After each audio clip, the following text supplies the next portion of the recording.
ready to Good evening. My name is Connie Romanis, and I'm a member of the League of Women Voters. On behalf of the League and the Village of Peoria Heights, we'd like to welcome you to the candidate forum for the Village Board of Trustees today. The candidates for the Board of Trustees are Jason Jones, J.J. Kellock, Jennifer Reichert, Nathan Steinwedel, and Teresa Symmonds. They are vying for 3 trustee positions in the April 1st election. We appreciate the audience that's here and those who are attending the live stream channel on YouTube. For those who are attending in person, we hope that you'll submit a question. We have 2 people in the audience who will provide a card for you to write down a question if you have not already done that. We have a few questions to start with, but we really rely on you, the participants, as you're listening to the candidates, to ask them your questions. Our moderator will have the ability to choose the questions that are appropriate. And the questions have to apply to all candidates. You cannot address your question to just one person up here on the dais. The League of Women Voters is a nonpartisan organization. We do not endorse candidates or political parties. We do take positions on issues after a lengthy study process. One of the missions of the League is voter education, and we do this through candidate forums. We've been doing forums for many years throughout the country. It's our way for you to hear directly from the candidates. So we hope that you will walk away from here today with a little more information about the issues in the community and about the candidates themselves to help you make a decision when you vote, either through early voting, voting by mail, or on election day. Just a few housekeeping tasks. Please be sure that your phones are either turned off or muted so we don't get any rings. Hold your applause for the candidates and tap till after they give their closing statements. And there is no recording during the event other than our live stream. Our moderator this evening is Terry Colbus. Terry is a longtime League member. He will go through the rules that the candidates have agreed to, and then we'll get started. He does have a few questions that the League has prepared, and we've also received several from you in the audience already, so that's great. Terry, take it away. Thanks, Connie. I'm going to go through these rules real quickly because I want to leave as much time as possible so we can get questions to the candidates. Candidates have drawn lots to determine the order in which they'll take the questions, and it's easier for me to keep track of where we are with the way that they are seated. Candidates will alternate the order of speaking. The candidate who makes the first opening statement will move to the end of the line for the first question, not physically move to the end of the line. And this will continue throughout the question and closing statements. Candidates will be allowed a 2-minute opening statement and 1.5 minutes to answer each question and a 1-minute closing statement. Candidates will have 30 seconds to rebut another candidate's comments up to 2 times during the event. After the other candidate concludes answering a question, candidate statements and responses will be timed. League members will keep time and display countdown cards visible to candidates and the moderator. We can see Cheryl's holding up that stuff, so we'll all need to pay attention to her. Questions will be solicited in advance during the public. That's been said. The candidate must. All the candidates are here in person, so any issue about proxy is not there. The League reserves the right to publicize the forum and may, at their option, invite media and other entities not associated with the candidate, yada, yada, yada. Connie, does that need any further explanation? Okay, good. Candidates have all agreed we're going to be on a first-name basis here. Keep it warm and friendly and casual. Does anybody have any questions before we start with opening statements? All right, then, Jennifer, I think the rules call for you to make a 2-minute opening statement. Okay. Hello, my name is Jennifer Reichert. I would like to start off by thanking the League of Women Voters for hosting us tonight. And thank you to everyone here for attending. I was appointed to a seat on the board to finish out an existing term about 1.5 years ago. I am now looking to be elected by you, the voters, for that seat. I have lived in Peoria Heights all of my life, as did my parents, my grandparents, and my great-grandparents. My father used to serve as the fire chief for Peoria Heights. before he retired, and my mother actually served in this very seat for most of my teenage years. After graduating from Southern Illinois University, I began working at Peoria Heights School District. I am now in my 18th year as their tech director.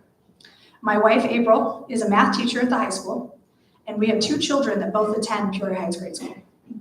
Growing up in the Heights and now working for the school, I feel like I know almost everyone in some capacity or another. My love for the Heights history is no secret, and my knowledge is ever growing. I feel like as a member of the board, I bring a unique perspective.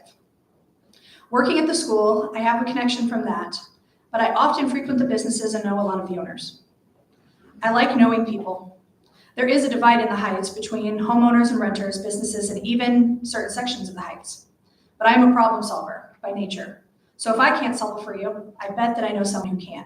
I like to take care of people. As a trustee, I hope to explore future key issues within our community, such as our infrastructures for water. And I feel that my experience from this committee will help me in the future. Thank you. Very well, thank you. Teresa, the floor is yours for 2 minutes. Thank you very much.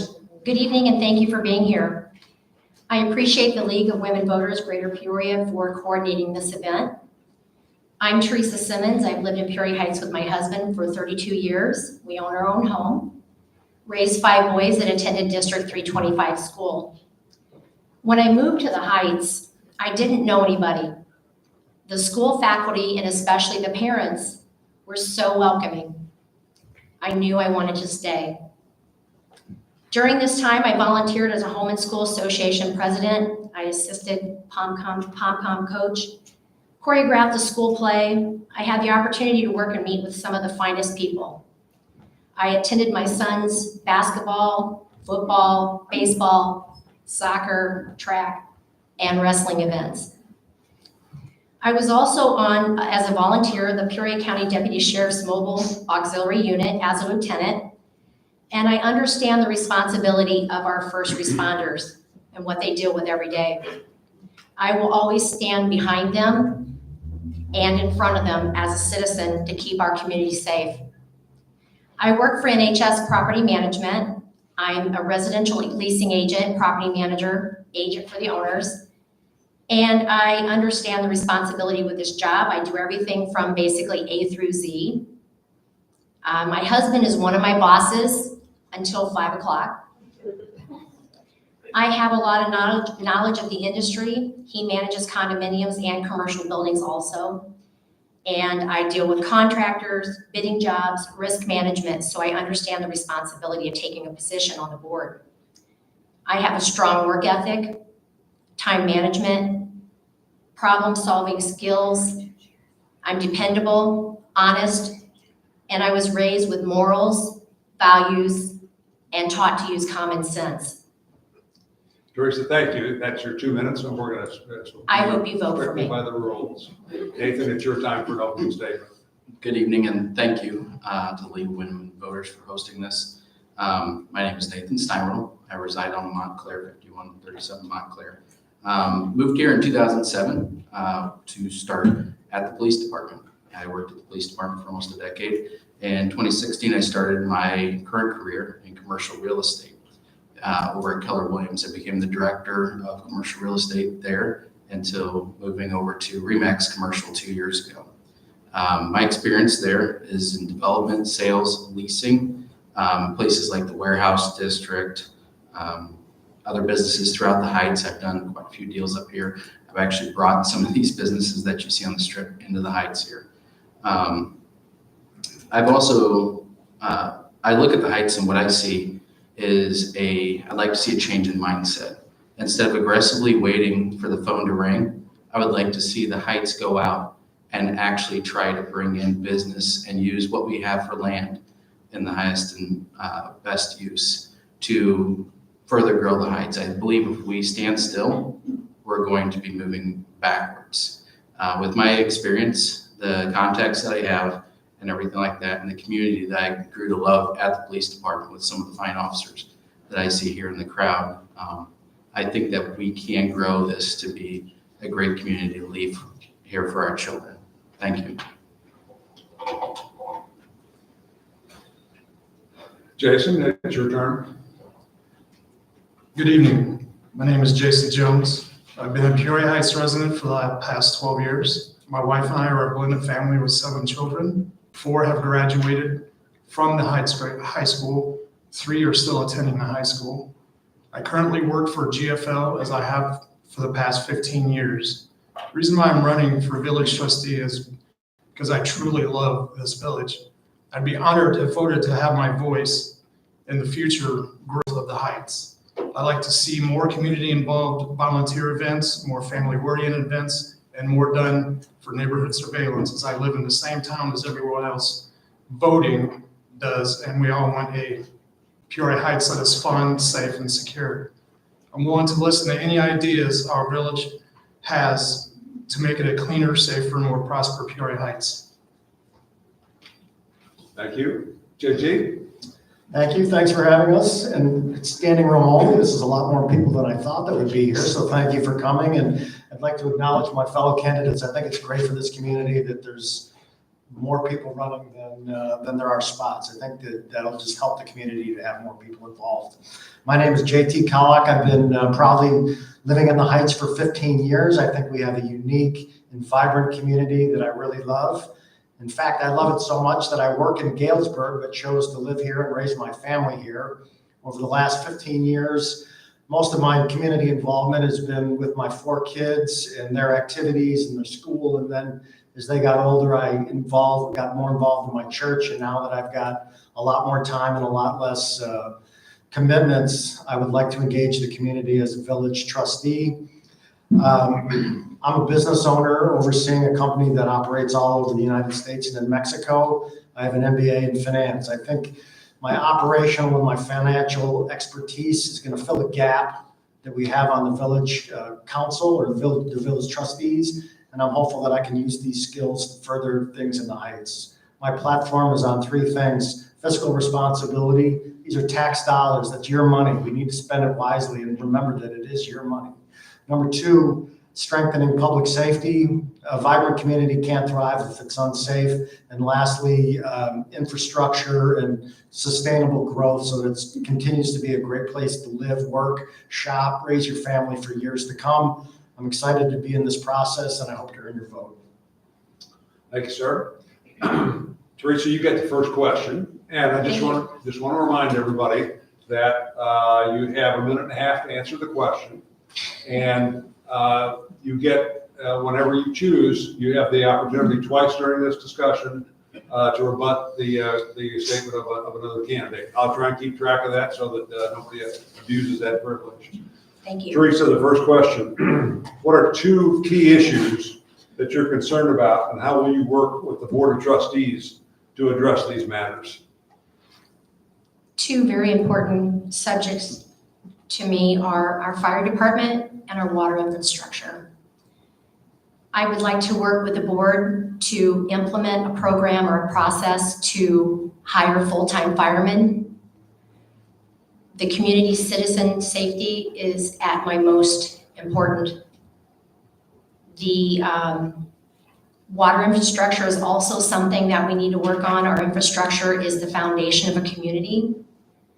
There are a lot of variables involved in infrastructures. There's hard, soft, and critical, but we need to inspect our water lines, replace the water lines, that need to be, replaced.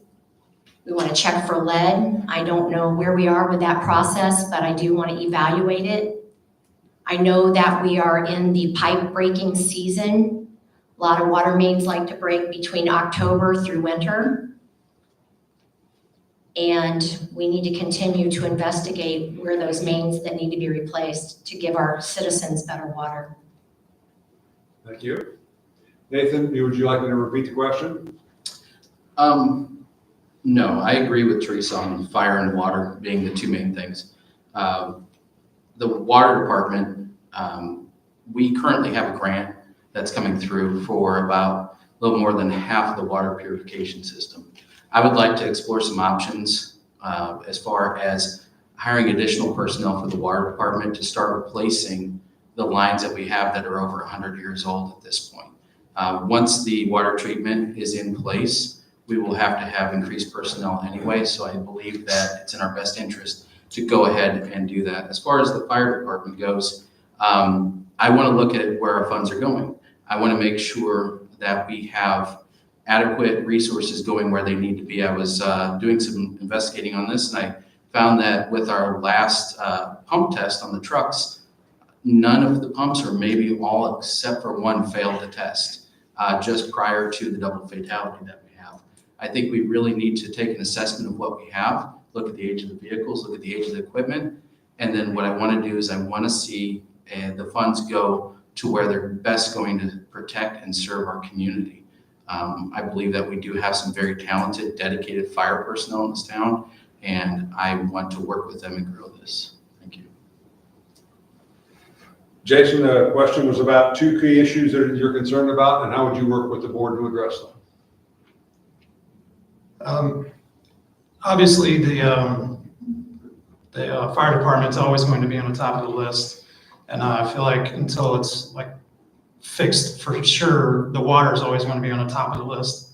So additionally to that, for me personally, I feel like we should utilize the Tower Park here more often for like family events, you know, and what have you. And then also I would like to see more time, even different types of surveillance in our neighborhoods, because every day somebody's on the Facebook page there talking about their car being ransacked, or somebody's going into their garage and what have you. So maybe if we could put some cameras throughout the neighborhood, or something simple like that, to not necessarily deter it, but maybe to help get some faces so we can get them off the streets and what have you. So that's what I have. Very good, thank you. JT? Yeah, I mean, obviously water is a big issue because, I mean, it's kind of a basic human right, clean water. And so, but I don't know if the water department necessarily has been run like a business over the years. It's been underinvested in ever since PAPS left, because we lost all that tax base. But I think we need to look at it from a business. I know that the village has done a great job. We've talked about that grant that we got, but I think number one, we need to really look at that and figure out how we can run like a business and get it going. But the second thing is, I think the most important is growth of sales tax, economic development, because that's the lifeblood of the community. We talk about the fire department, we talk about the water, it all takes money. And the driver of the funding for this community is sales tax. So we got to make sure that that is top of mind, that we do grow and bring in new people to want to spend money in the Heights and generate sales tax. Very good. The next question, we'll start with Nathan, and this is a question. I'm sorry. Oh, I'm sorry. Thank you. That's my first blunder of the night. So as a current sitting member of the board, the water, and I'm actually the one over the water, it is a huge issue. But it is an issue that takes time and patience, a lot of moving parts and a lot of different people. And it is currently being addressed. But as a continuing member, that is always going to be my priority, is to try to figure out the best ways that we can get better water to you. I served on the committee for the Prospect Project, and for that, my highest priority in choosing the engineer was who knew our infrastructure best. I said many times in the meeting, I don't care what it looks like. I really don't. I don't care what kind of trees, benches, cement. I care what kind of pipes they're going to put in our ground. Fire department's always going to be a big issue. It's a huge issue in my family every time I go home. But right now, Chief Decker's doing an amazing job, and I'm giving him the time and the support that he needs to grow our fire department. And I don't want to make the same mistakes that past boards have made, where we overextend ourselves with your tax money to something that we can't sustain. So even though the fire department does not have full-time people, and I hope someday we can, right now what we have is working, and hopefully we put our funds towards getting some new equipment. All right, I started to say this next question is one from the audience, and then we'll start with Nathan, I think is where we are. Nathan, how familiar are you with the comprehensive plan developed a few years ago? The comprehensive plan that was developed a few years ago, I have reviewed it in the past. I've looked at it. There are several things on the comprehensive plan that do concern me. The major portion of it is the reduction of traffic on Prospect. I look at a traffic count that goes down a main thoroughfare through our village as a river of people looking to spend money in our village. As JT pointed out, tax revenue is extremely important. And I believe that if we start to restrict the amount of traffic through Prospect, through construction, we will see a decrease in tax revenue. The other thing that I do notice about that and has been drawn to my attention is that there might be some hardship on the businesses. The downtown strip on Prospect here is our lifeblood. You know, I think that we need to take another look at that and start looking at some of the other land that's available, the War Drive corridor, the corridor back there behind the strip. We've got some places down on 29, I think that we really need to start addressing prior to starting to mess with our lifeblood, which is the strip through the Heights and Prospect there. Very good. Jason, your familiarity with the comprehensive plan? Unfortunately, I'm not familiar with it. So I mean, from what he's saying, no, we should not restrict traffic through the Heights. That's a horrible idea. But unfortunately, I don't have a whole lot of knowledge of that. Fair enough. JT? Yeah, I think Nate did a pretty good job answering that because there are some other areas that I think we should look to improve on first before we tackle the main artery. And I'm not sure when the comprehensive plan was made, but I'm sure it probably needs an update at this point. And so I think that's something that maybe we could take a look at. But I would echo a lot of what Nate said. Jennifer? I'm going to go against the grain just a little bit on this. I learned a lot being on the board for the Prospect plan and shrinking the stuff down. And even though that's probably the biggest negative to it, the biggest positive to it is we are working with Peoria to do the entire length of Prospect, working together with them. Being able to upgrade our infrastructure and using the grant funds to do it will leave funding open for us to do some more residential areas. It's not going to bleed us dry. It's one of the biggest, longest, yes, it is going to affect the businesses, but so will when we actually have to do the infrastructure upgrade as well. Eventually it's going to have to be done. It can't be avoided. So we might as well do it while we can have help being paid and still have money available to share with other people. Teresa? Thank you for the opportunity to answer this question. Nate, you said it very well. JT agreed with you and I do as well. I believe that it will cause congestion. It's going to strangle our businesses. It's going to cause more traffic on residential areas that can't hold that traffic. It's going to deter people from basically wanting to come into that community, and it is going to affect the revenue at the time of the construction. I'm going to give you an example. When they did when they reconstructed the roads on Main and Sheridan, there was a business called Avani's, and it was a thriving business and was the first one that was in Peoria. I personally avoided going down there during the construction. That business isn't there anymore. I don't want to see that happen to the Heights. Even though I am for growing, but it is going to be a difficult time if we pursue with this project. Jason, you get first shot at this question. This is a little bit longer question. The village of Peoria Heights did not raise the tax levy for 24-25, and in fact decreased the levy 3 out of 4 years. Being able to keep the tax levy stable the past several years has been cited as a result of having success of small businesses in the village.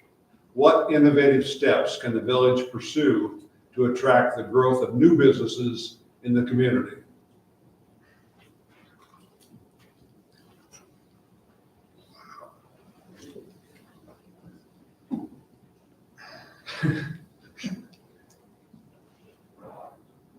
I guess my brain doesn't work as fast as everybody else's up here. It takes me a little minute to process something like that and spit it out, but Would it help if I restated the question? probably. Well, just the last part. What innovative steps can the village pursue to attract the growth of new businesses in the community? I'm drawing a blank, buddy. Okay, well, sorry. If, with your permission, we'll move on. JT? Well, first of all, I think it's great that the trustees have been able to keep the tax levy low rather than just automatically raising it just to raise it. And I see trustee Kazam here. She's been on the economic development and has done a really good job. You know, number one, we just need to go out and promote ourselves. Number two, work with developers. We've got an opportunity, hopefully, with the new CVS building to try to get something in there, maybe a grocery store. We've got the people that just built the Save-A-Lot or bought the Save-A-Lot. You know, they're gonna have options there for retail, as well as some other offices and living there. And maybe we can do something, you know, move the grocery store over to the CVS. And we've got that whole corridor, you know, where Almonds and whatnot is, that we could look at using grant money, any sort of, you know, assistance that we get. We do a really good job with the outreach of getting Senator Kaler and our congressmen involved and our local state senators getting grant money and whatnot. But I think we need to look at every avenue to make sure we can drive growth. Jennifer? Will you read the question for me, please? I would be pleased to. Thank you. You want the whole question? Do the end of it. What innovative steps can the village pursue to attract the growth of new businesses in the community? One of my biggest things sitting up here is when somebody comes up here and wants to open a business is, are you tax generating? It is a lifeline for us, but businesses, we have a lot of people bring their businesses in here that aren't tax generating. We have a lot of people that come in here and they're here for a couple of years and they go out. I'd like to see, as part of the school, I'd like to see some of our businesses get involved in school activity. When I was in high school, we used to go around and ask all the local businesses to do advertising in our yearbooks and things like that to help pay for that stuff. Do banners outside of football games, things like that. See some of the businesses come and just put up tables at different games, different sporting events, different activities to try to help schools, but also help themselves a little bit too, and not just depend completely on just being where they're at and selling their stuff. So. Teresa? Thank you. I want to commend the current board. It's not on, is it? I thought I hit it right. Sorry, folks. You probably could hear me without that microphone, can you? I want to commend the current board for holding the levy at where it's at. I think they're on the right track. I believe that there are things that we can do. I know there's history in this community. I'd like to tap into our seniors. They have the knowledge of our community. There's a lot of knowledge that we need to hold on to, that we can learn from them. We've got BDD, we've got the TIF programs. I know that we're landlocked, but we can grow upward.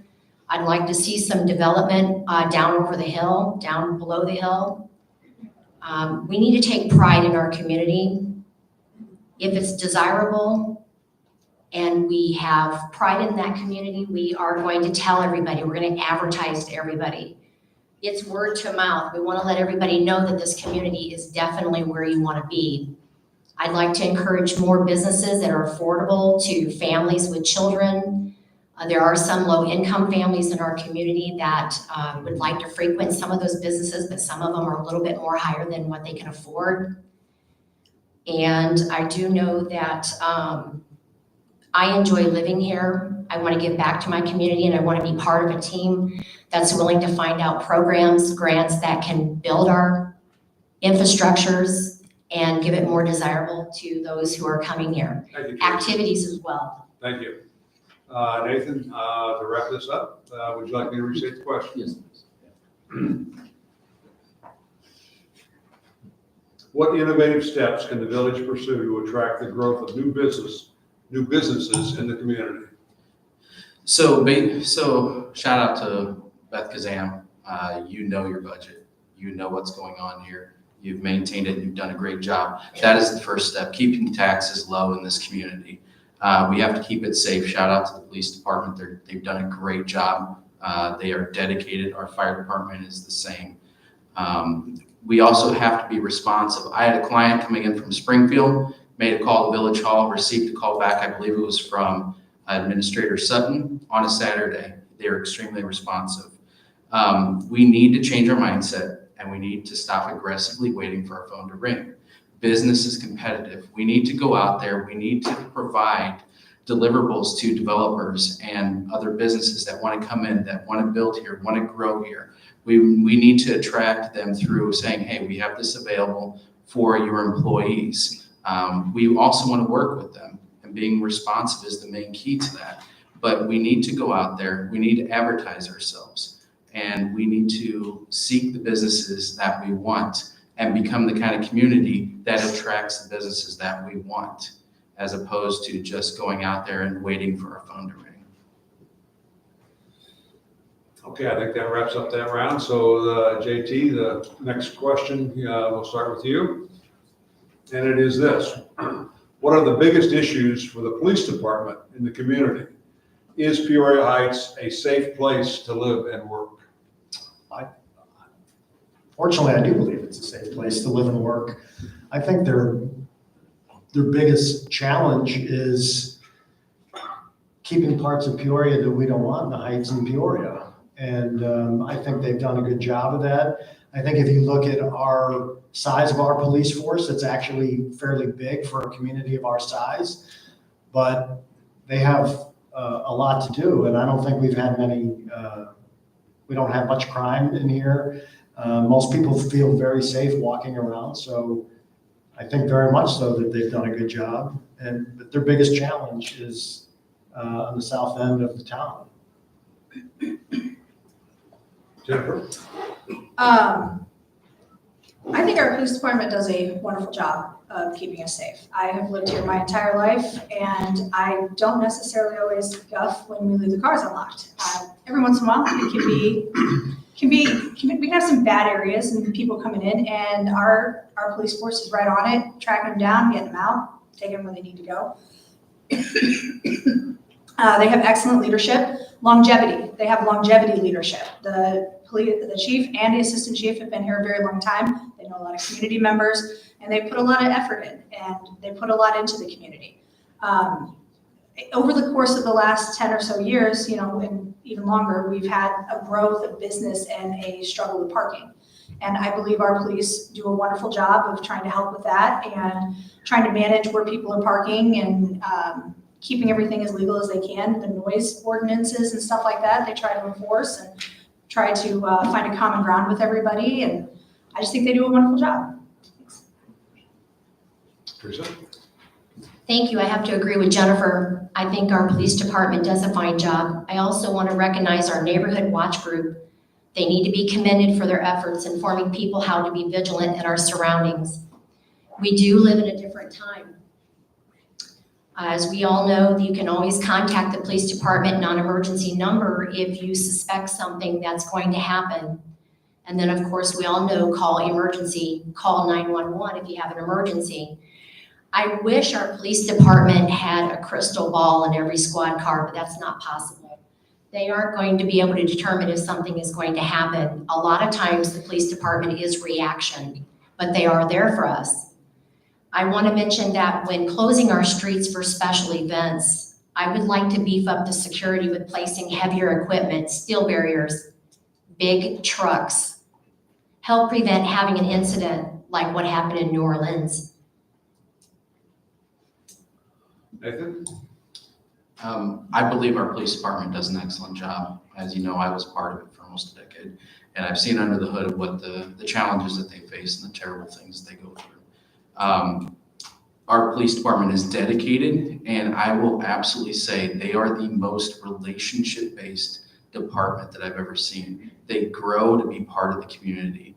Our police department with long-term officers has the ability to know people by name and to know the community and to know how to work with people, and in that way that is so productive.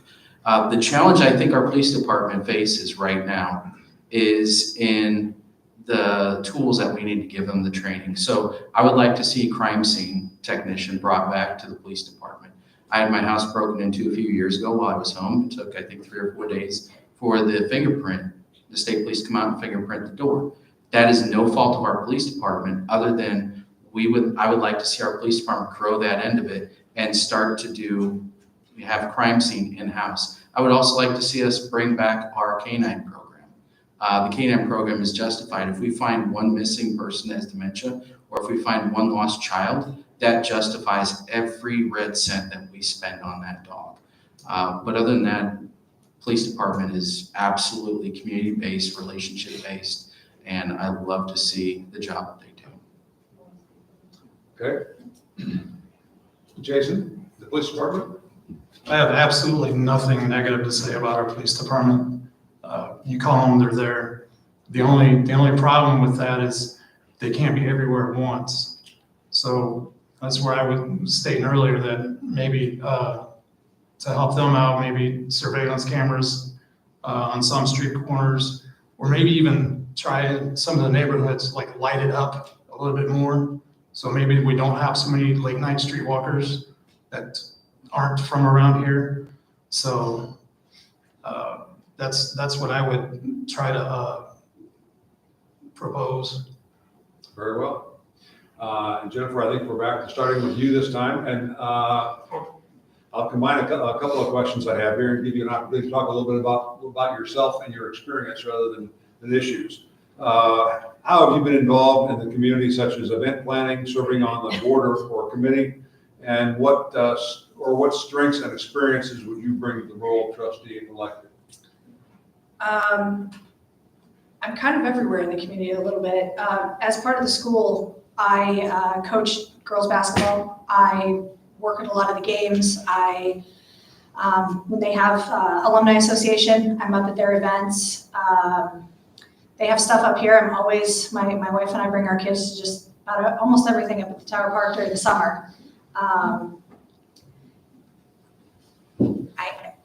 If you call, I'm there. I mean, that's my form of community involvement. If somebody calls and says they need extra hands for this or that, I get in trouble for it a lot. I extend myself very thin, but I'm always there. I make time for whatever anybody kind of says I need volunteers for, and if I can't, I'll find 5 to replace me, because that's about what it'll take.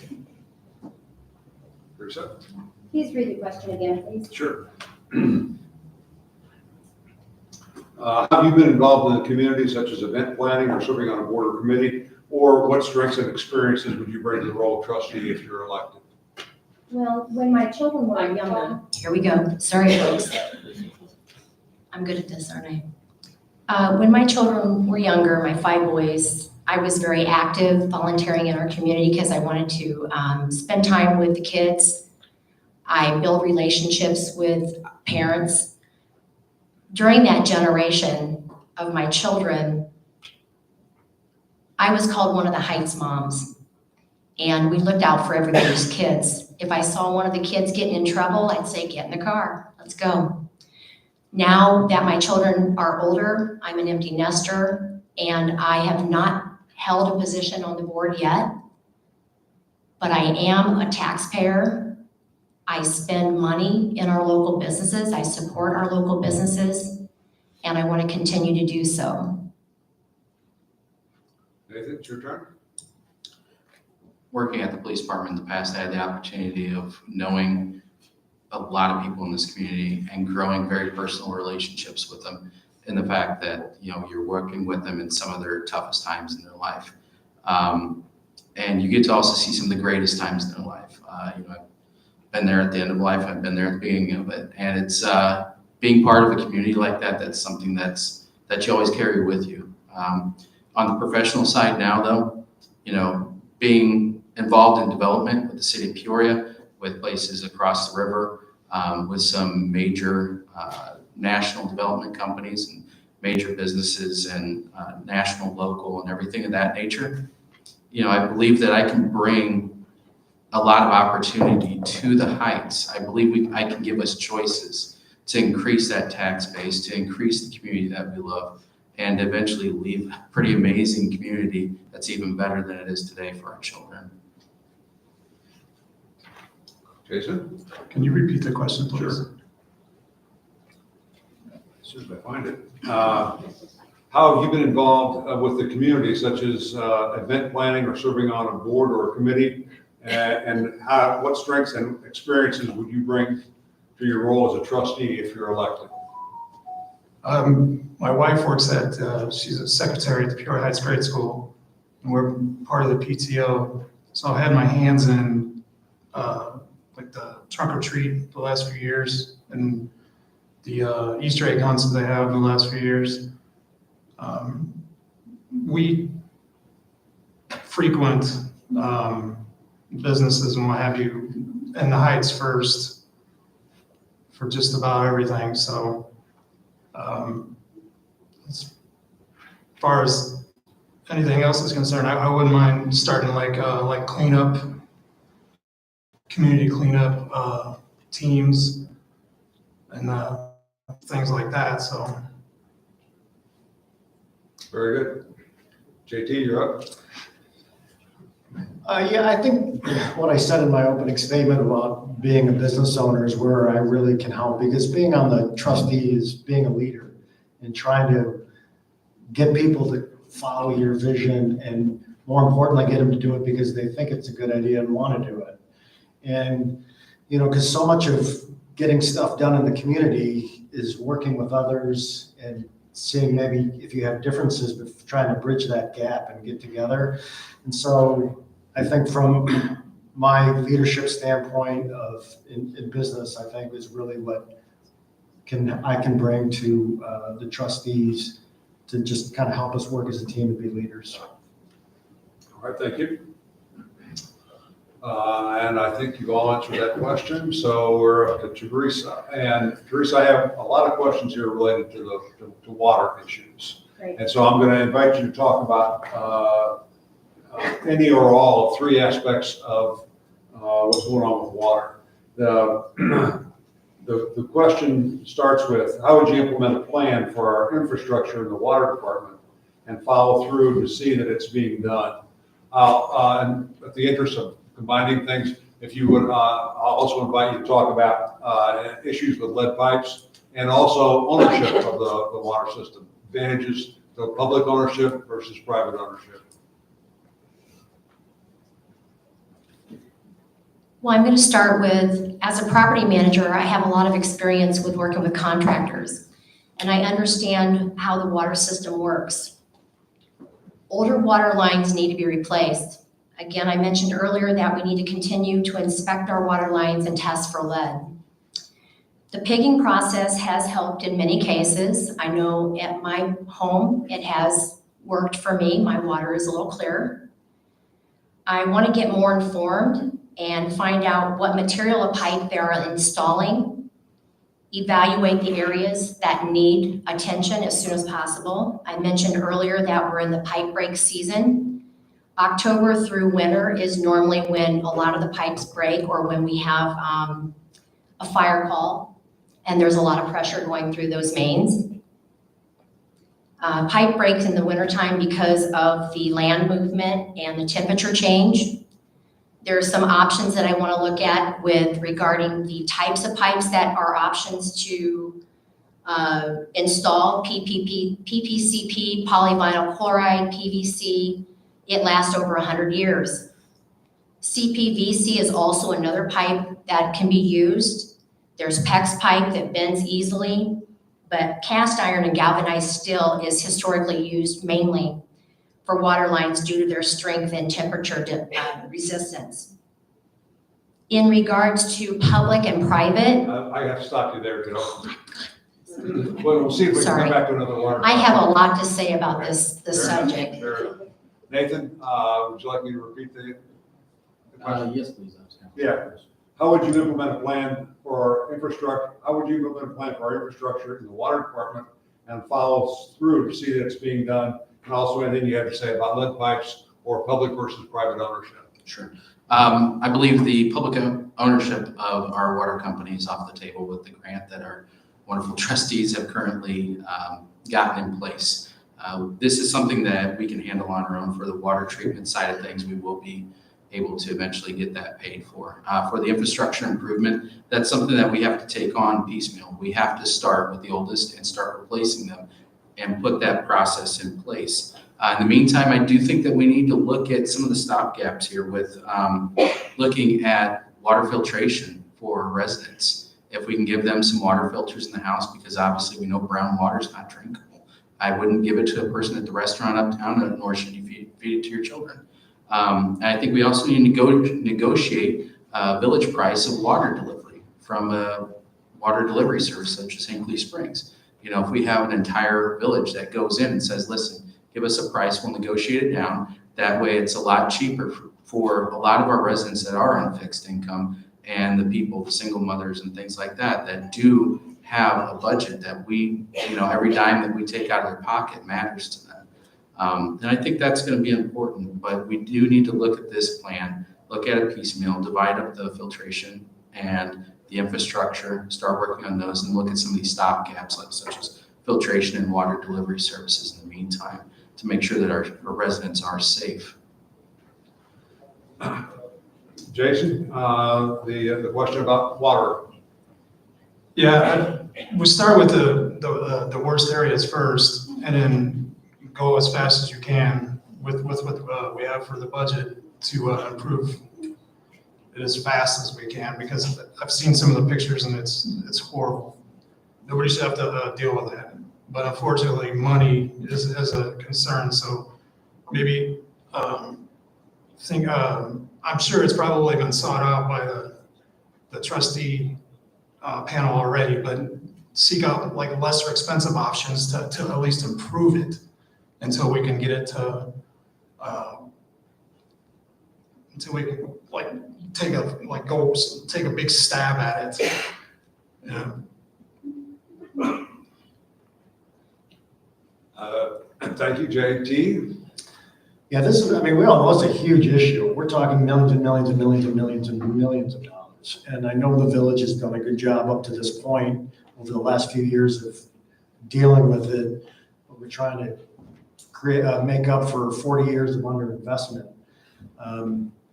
It just has to be done, as people have mentioned, comprehensively, like what are all the problems we're looking at, and then just start breaking them out, and then, you know, assigning how can we fix this one, whether or not we own it or not own it. I mean, you know, that's another separate question that's not going to be decided for a long time. But I mean, it really is a big issue, and I know we've got some serious people looking at it, but it has to be done right. And we just have to sit down and really map out every step that needs to be fixed and just start working on it. Jennifer? Will you reread the question, please? Yeah. How would you implement a plan for our infrastructure in the water department and follow through to see that it's being done, and also anything you want to add about lead pipes or public versus private ownership? By being elected. As a part of the current board, we've already started some of the stuff that we need to start moving forward and fixing our water. I do look forward to working with new board members, though, and their perspective and their knowledge, and bringing fresh ideas to the table on different ways that we can change things.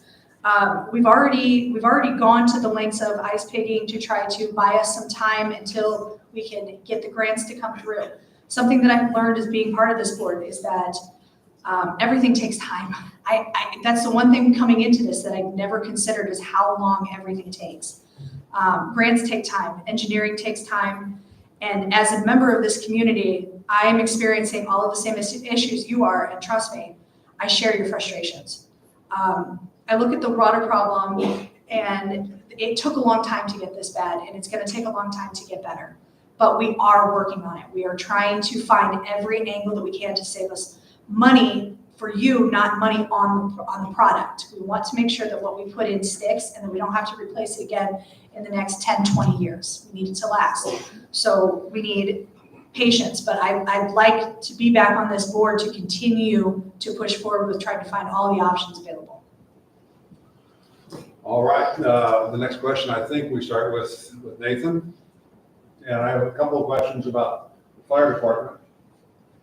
I'll give you, what direction would you like to see the village take in relation to the fire department? What improvements or changes would you make in the fire department? Or would you fight for more money in the fire department budget to allow the hiring of full-time firefighters? With the fire department, first and foremost, I will say we absolutely have to keep our fire department. Contracting out to another municipality is giving away our tax base. It's taxation without representation. With that being said, we need to focus on the equipment. We also need to focus on the training. I believe that there's that saying that people don't leave corporations, they leave management. I think if we give opportunity to the best and brightest coming in here as a startup, even if they're going to be coming here using us as a stepping stone, I believe that if we offer the best training and we offer the best equipment, we will attract the best people. And we have to put money behind that. We cannot have a fire department that's underfunded. We simply can't. That's something that our village can't afford to have, is a loss of life due to that. As far as full-time goes, I don't think a full-time firefighter is any more inclined to stay. I believe being in the emergency fields prior to this, they chase the excitement sometimes. They want the bigger places. And I believe that right now we have a very responsive fire department. We have fire personnel here at the station waiting for a call. At this point, let's focus on the training, let's focus on the equipment, and let's focus on getting the money from the increased tax base from development that we will bring to the village, and stop working from an area of scarcity and start having a mindset of growth in the community so that we can grow this. Jason, would you like me to repeat the question? Yes, please. What improvements or changes would you make to the fire department? What direction would you like to see the village take in relation to the fire department? And would you fight for more money for the fire department budget to allow the hiring of full-time firefighters? To go along with Nathan, I would fight for more money. Some of these house fires we've had here as of late have been devastating. So we should have like the best equipment that you can get to help them out. And I'm kind of on the fence with the full time. So we see how much of the budget it would take to increase the equipment and what have you, as opposed to having a full time person. And as far again with Nate, training would be on the upper level as well. All right, JT? It's my understanding that, that we've already gone through this and we've kind of come to a happy medium, is my understanding, where they voted in full time, but then they realized, what, we can't afford this. So now we've got, a chief and we've got a couple of assistant chiefs and, yes, if we can continue to grow the tax base of this community, then we can put more money into the fire department. But until that happens, I think that we're kind of where we are right now, where we've got a hybrid model of some full-time people at the higher level, and then with some volunteers, and then when we have mutual aid, we call somebody that we need to come, one of the other municipalities to come help us out. Jennifer? Sorry, excuse me. Right now we have a full-time chief and we have 2 assistants who are doing a wonderful job at leading our fire department. We have professional firefighters that are coming in. They come in as volunteers, they come in as stipend shifts. And I feel that we did find a happy medium between hiring full-time and potentially bankrupting us in a 10-year span, as opposed to just growing slowly and small and seeing what we can handle. When it comes to the budget for the fire department, they have been working with the lowest budget in the village for many, many years. And now it's time that we've got to give them some upgrades to keep going what we're building. Not building full-time fire department, we are building a good fire department, just a good, strong fire department. And I'd like to see their budget, probably not as large as what we gave them this year with not hiring the full-time, but I'd like to see them still get enough that if they want to do maintenance on a truck, they don't have to beg for scraps. They can upgrade their equipment that's going to keep us safe and take care of stuff and get whatever training they want to get. And even if this is a stepping stone, this will be a stepping stone for a lot of people if we do great training for them. I think Chief Decker is doing a really nice job. I know he's gotten a lot of new people on there and getting them trained. And I've heard nothing but good things come from the guys on the fire department on how it's being managed. So, Teresa? Thank you. Thank you. Our fire department's doing a great job. They need to be commended. Their response time is on point. I know I sleep better at night. I definitely want to keep our fire department with the mutual aid when needed. We need to focus on raising some income, providing them the services for equipment, training, that's important. Chief Decker is doing a fine job. I think everybody had very good points here on the board tonight or this committee. The changes would be just to stay focused. You know, I was personally a little upset when they went to decide that they wanted to hire full-time and then the board did backpedal. They did find an option to stipend employees, and I feel that we need to push forward with a full-time fire department. It's very important. All right, thank you. I've tried to, based on the number of questions that I've seen, it seems like large issues are water issues and fire department issues, and I've tried to combine some things. If there's anyone in the audience that wants to see a more specific question, especially on those two topics, they want to see it posed, raise your hand and Rob will give you a card. When we bring it up here, we can pose a more specific question if anybody would like to have that happen. While that's in the works, Jason, the next question starts with you, I believe, and it is this. Would you find a way to hold GFL accountable for the poor service that we're paying them to do? Would I hold GFL accountable? No. GFL is a very well-run company. It's unfortunate that they can't, yeah, this is gonna get me fired up. I worked there for 15 years. Since COVID, the turnover ratio for GFL has been horrible because just with like a lot of other companies, nobody wants to work. So garbage pickup is excruciatingly hard to do. And not everybody that comes in and gets hired is automatically good. You know, you get that way because it is so hard to do. But, and even that being said,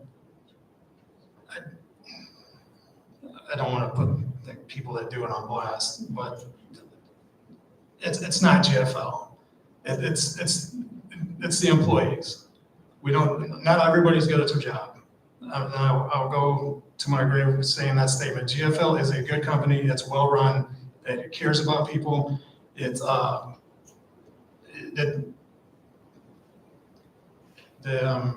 just employees. Not everyone is good at their job.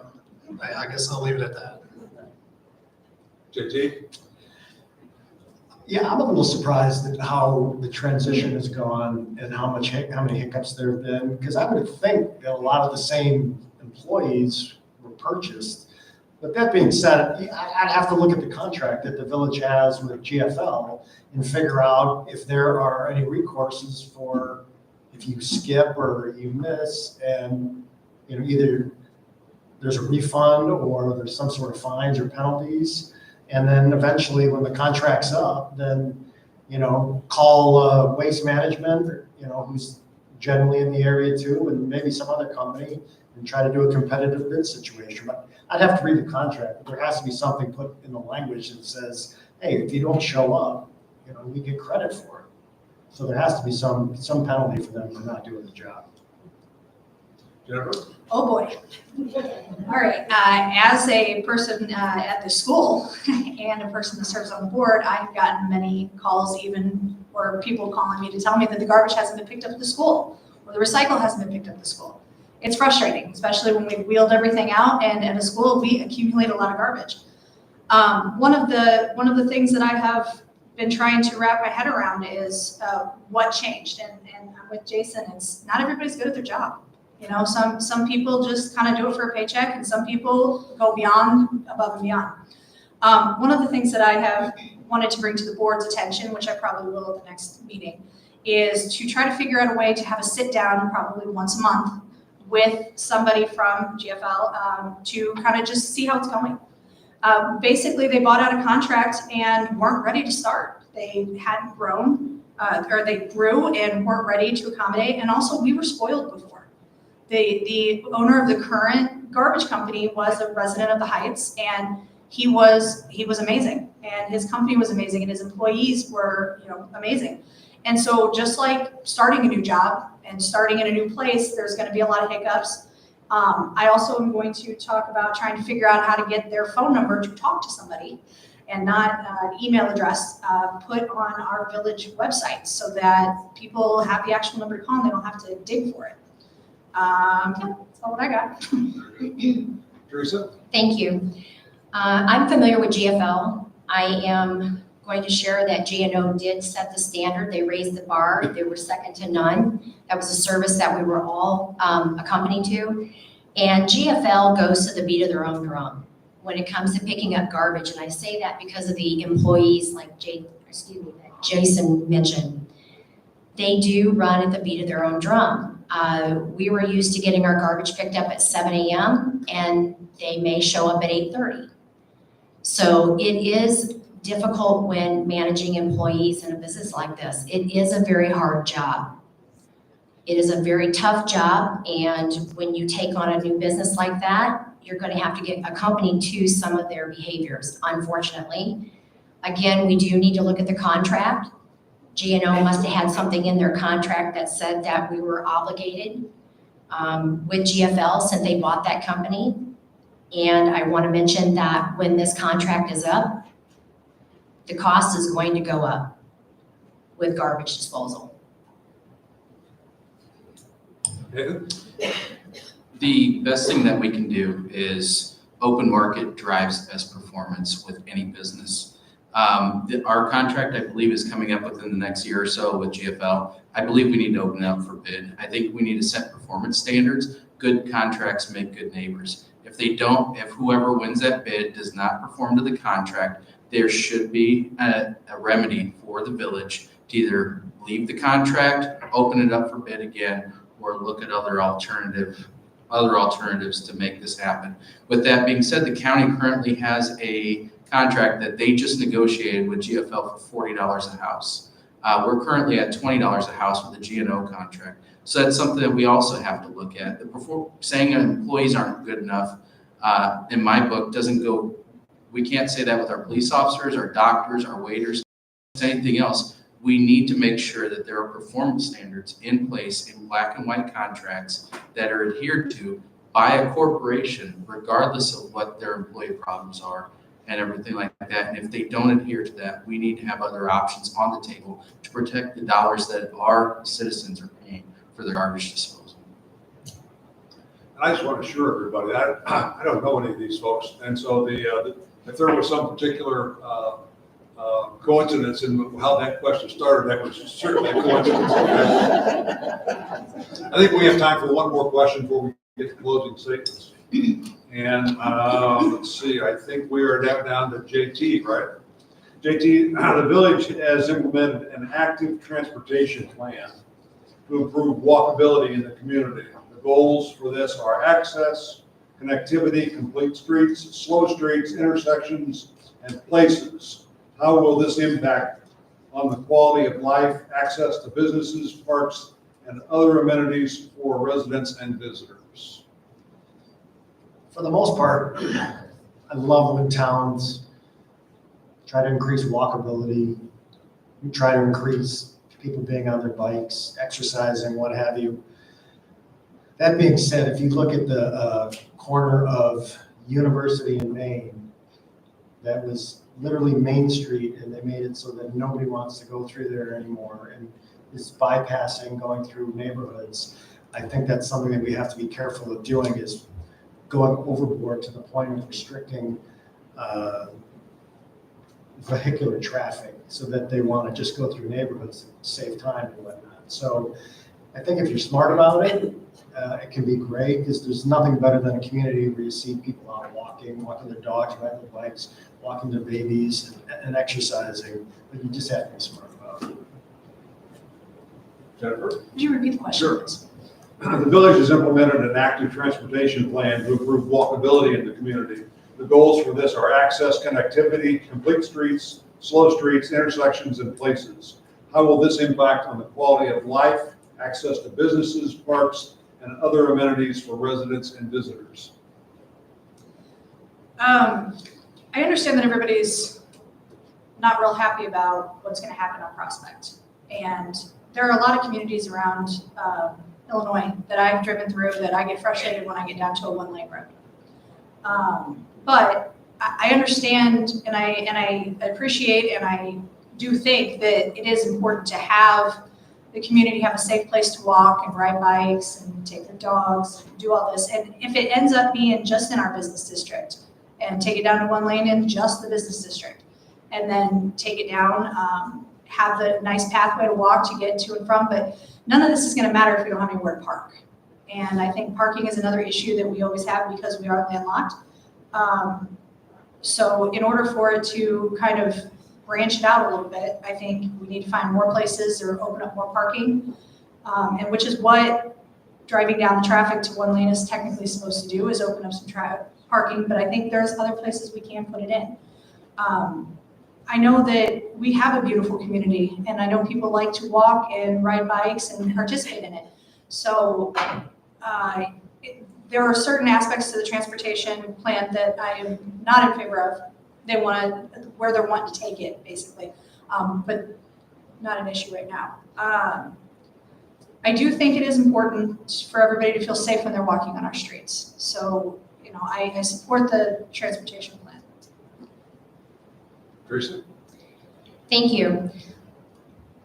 I believe I mentioned it earlier that during the process that it is going to put a strangle on our businesses. Walkability is important.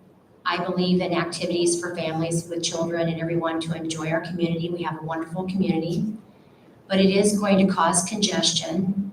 Our residential other roads are going to get more traffic, and it may deter people from wanting to even come through the heights.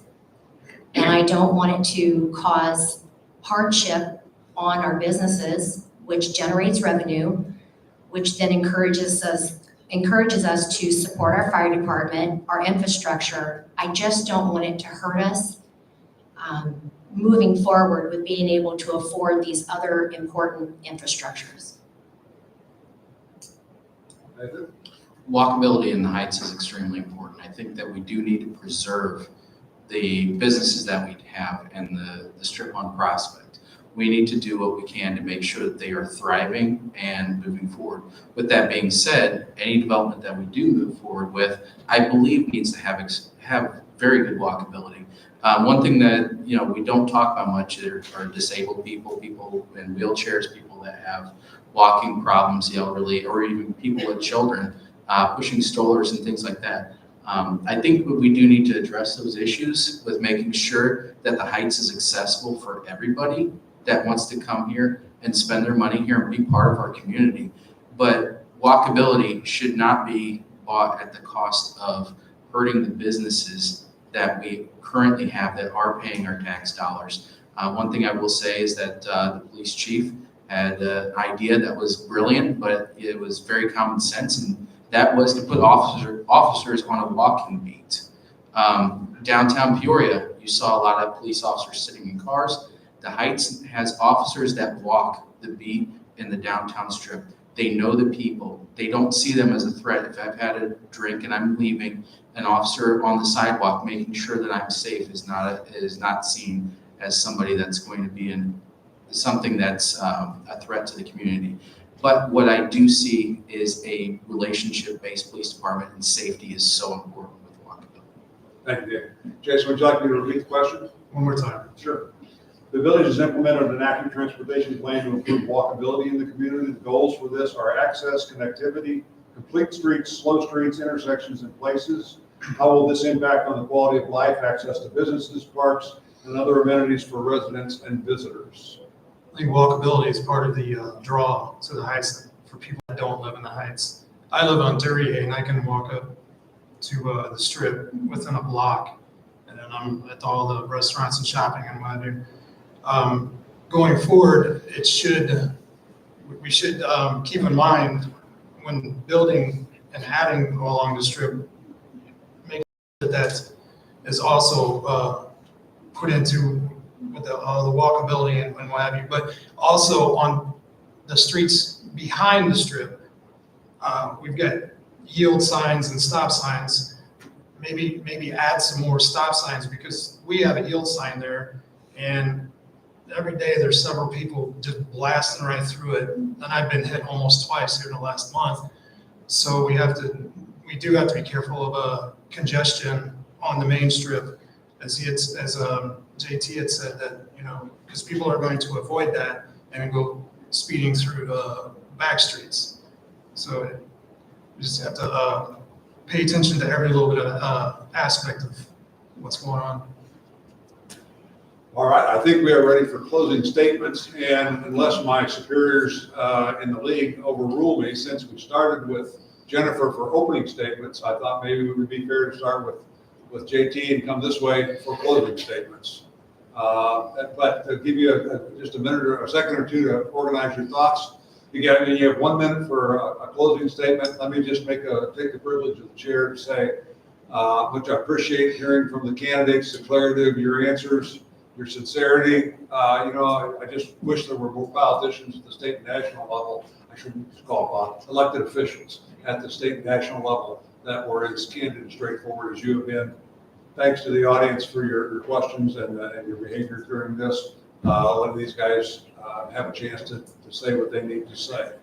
So with that, JT, the floor is yours for a minute. Thank you to everybody. Thank you the other candidates. As you can see, there's a handful of issues, and we all know that they need to be addressed, and we all have various skill sets. But one of the things that's going to be required to move stuff forward is working well with each other, working well with the village, working well with outside contractors. And when I was in nursery school, on my report card, I got a star for playing well with others. And I've kept that the whole way through my life. And so I think that's very important, that even though I may have a completely different opinion on the way that we want to approach a problem, or even what the answer is, we're going to work together, we're going to get along, and we're going to realize that we all work for the village of the Peoria Heights and not myself.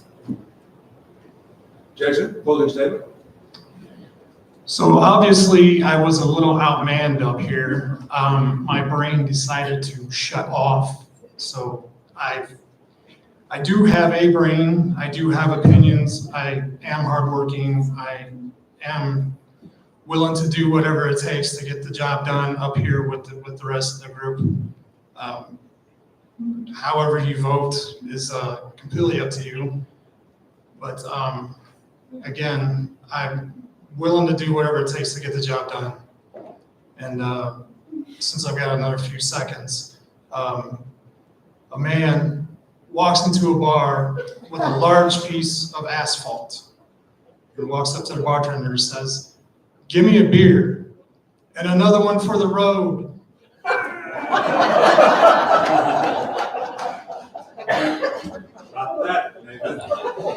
don't know if I can. So with our system of government, our government is a republic where the citizens will choose a person who best represents them to make the everyday decisions and represent them in the decision-making of the community. With that being said, if I'm elected, I intend to represent everybody in this village. I intend to represent the tenants, I intend to represent the landlords, I intend to represent the disabled, the business owners, and everybody else from there. I want to take our village from a mindset of scarcity and, oh, we don't have the money to pay for that, to a mindset of growth and saying, what can we do to move forward? where do we have the advantage here? What can we do from here? I also want to take the village and give it a mindset of aggressively going after this growth and working with our community partners and working with everybody in this community, because we have a wonderful, beautiful community that deserves the best. Teresa? Thank you. Thank you for your time and participation tonight. I hope you take the time to vote. I will be honored to represent you. I plan to make a positive impact on our community. I will communicate with the citizens and hope to motivate more people to get involved. I will work effectively with the board members for our citizens' best interests. I do want to mention that there's a table over here to the left that I've left a sign-up sheet that if you have any more questions or comments for me, please leave your name and telephone number and I will personally reach out to you. Don't forget that there's early voting at the Peoria Election Commission office at 4422 Brandywine Drive on February 20th. Early voting at the Peoria Heights Library is March 26th. And I hope to see you also on Election Day on April 1st. I appreciate your time. And again, please vote for me. Jennifer? Being on this board for the last 18 months has been an education. And after 18 years at the school district, experience is the best education. I hope that you will allow me to continue my education on this board. You are my community. I am part of your community. I eat at your restaurants, I work in your school, and now I serve on your board. And I would love to continue carrying on working in my community as my grandfather, my dad, my mother, my sister, my brother, my uncle, everybody else has in some capacity or another.